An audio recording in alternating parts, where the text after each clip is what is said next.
استحکام پارٹی کو پورا اعتماد ہے کہ ملک ایک صاف شفاف الیکشنز کی طرف جا رہا ہے؟ پہلے تو یہ بتا دیں.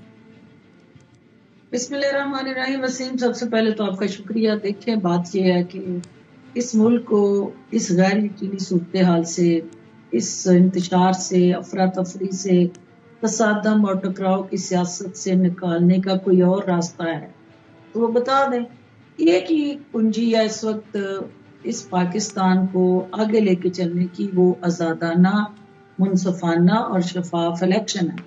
اب یہ الیکشن کس نے کرانا؟ یہ وہی الیکشن کمیشن ہے جس نے منتو خیل صاحب کو شہباز شریف کے مقابلے میں فتح یاب ڈکلیئر کیا اور کم ترین اس ریٹ کے باوجود وہ اسمبلی کی زینت بنے. اور یہ وہی الیکشن کمیشن ہے جس نے اسی پیپلز پارٹی کو سندھ میں ہمیشہ جو ہے وہ سویپ کروایا. اور یہ وہی الیکشن کمیشن ہے جس کے بعد یعنی پیپلز پارٹی گزشتہ 3 ٹرنور میں وہاں حکومت کر رہی ہے. کیا وہ الیکشن کمیشن ایک دم سے وہ برا ہو گیا ہے، وہ اس کے اوپر انگلیاں اٹھنی شروع ہو گئی ہیں؟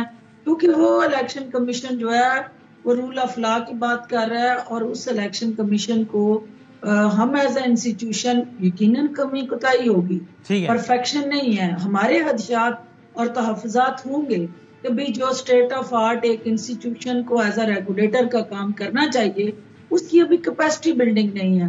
اس کا جواب بھی سب کو دینا ہے کہ وہ ادارہ جس کو ہمیں امپاور کرنا تھا، اٹانومس بنانا تھا، اس کو سرکاری بیساکھیوں سے آزاد کرنا تھا، اس کو جب تک موقع ملتا رہا اور اقتدار ملتا رہا تو ہم سب نے مل کے اس کو تگڑا کیوں نہیں کیا جا رہا؟ ٹھیک ہے. اچھا، اور فیروز صاحب، یہ الیکشن سے جڑا ہوا سوال آپ سے ہی ہے کہ اب آپ کی پارٹی بھی لگ رہا ہے کہ ظاہر الیکشن کی شاید تیاری کر رہی ہے، اسی لیے شمولیتیں بھی ہوئے چلے جا رہی ہیں، اور ان شمولیتوں میں سے کبھی کبھی لوگ اعتراض بھی اٹھاتے ہیں کہ پتہ نہیں ہے یہ بات دل نہ خواستہ ہو رہی ہے یا دل سے ہو رہی ہے.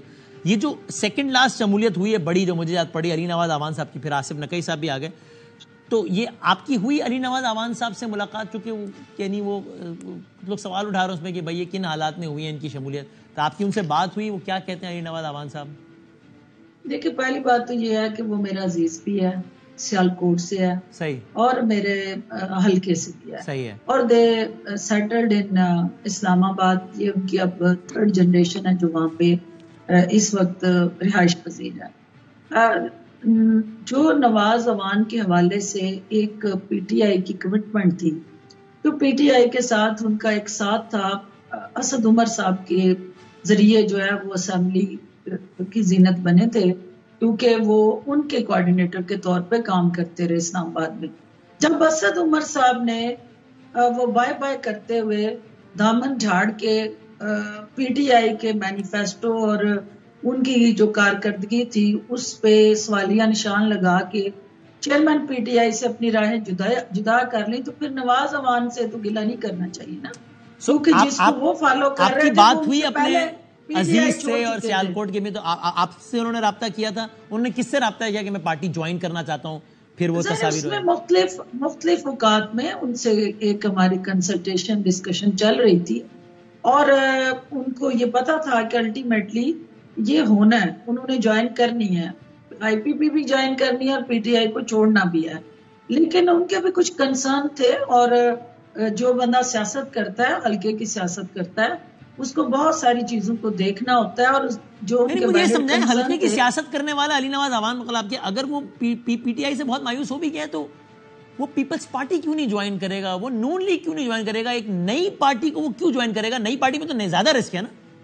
اس میں بڑا امپورٹنٹ آپ کا جو کنسرن ہے اس کا جواب یہ سن لیں کہ یہ جو پی ٹی آئی بنی تھی، پی ٹی آئی کی جو مرج ہوا، جو لوگ پیپلز پارٹی اور نون لیگ کے متاثرین تھے اور وہ تیسری جماعت کو پاکستان کو بدلنے کے لیے ایک اپنی امیدوں کا محور اور مرکز بنا رہے تھے، وہ سارے لوگ جو ہیں وہ نہ پیپلز پارٹی میں جا سکتے تھے، کیونکہ وہاں پیپلز پارٹی کا پنجاب یا اسلام آباد میں کوئی پولیٹیکل ورتھ یا مورچہ یا وہاں سے کوئی سیٹ نکلتی ہے تو آپ بتائیں.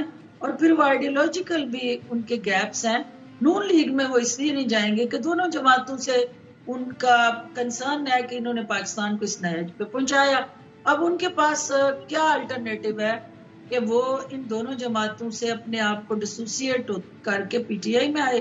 جب پی ٹی آئی نے ڈیلیور نہیں کیا 9 مئی جیسے بیانیے اور زہر آلود جو پروپیگنڈا تھا وہ ذہن سازی کر کے جس قسم کا پاکستان کو کمزور کرنے کا ایک دانستہ گیم پلان تیار ہوا تو وہ اس کا حصہ نہیں بننا چاہتے. تو اور فردوس صاحب آپ آفیشیل اسپوکس پرسن بھی بتا دیجیے. اس آپشن کی طرف جائیں گے جہاں ان کے اپنے بیٹھے ہوئے ہیں. ہم سب کون ہیں؟ ہم ان کے دوست احباب، ان کے اسی آئیڈیالوجیکل پارٹنرشپ میں ہیں. تو وہ اس طرف آئیں گے جہاں ان کو عزت، احترام اور پروٹیکشن اور آنے والے سیاست کے لیے کوئی اپنی جگہ نظر آئے گی. اچھا اور یہ بتا دیجیے چونکہ آپ پارٹی کے آفیشیل اسپوکس پرسن ہیں